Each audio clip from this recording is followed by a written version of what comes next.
at what point did you go, okay, I want to start creating comics or creating a publishing company? Well, two different spots. I would say the comics. The initial comic that I worked on was called Playing Dead, and it was sort of like Lost Boys from the vampire's perspective. Just like, oh, what if you and your friends became vampires and you could do whatever you wanted to and party for the rest of your life?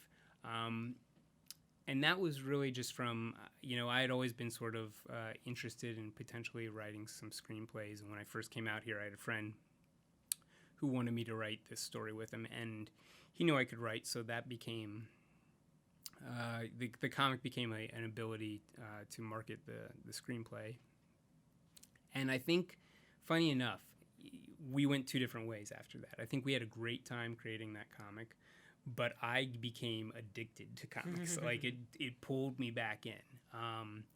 I started going to comic book shops more often. I started diving into what comics were exploring, which was sort of I think Mark Millar's Civil War had just come out at that point. There was a lot of cool things going on at Image, and things like I remember my favorite TV show Buffy had just come back to comics, or was about to be coming back to comics in a canon form. And so there's all these things where I was like, oh my god, this is so exciting! I'm so into this.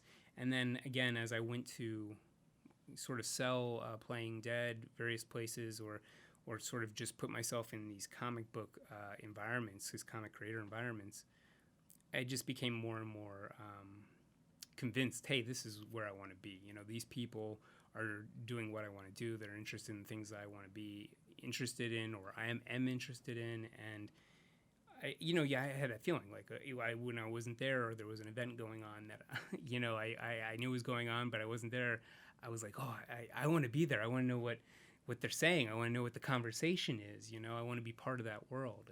And with publishing, I guess it just kind of from there. I sort of started self-publishing, and I met, or I guess I had already known my two co-founders of the company, but we had been working on some films and other things from theater. They both had come from the theater background with me, and we decided once again, we're working on this short film. Let's publish a graphic novel to promote it. And the graphic novel came out so fantastic. The art was so impressive that we were like, hey, maybe we can do this instead of the film. And it snowballed from there.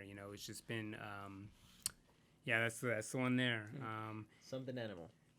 That's the one that started it all. Mm-hmm. But yeah, I don't know. It's a hard question to answer. I guess where exactly the idea was like, let's be a publisher now, because I almost feel like once we started telling one story, we didn't stop. I don't know if there was actually a conversation of like, hey, let's consider us this now. Mm-hmm. It just sort of came.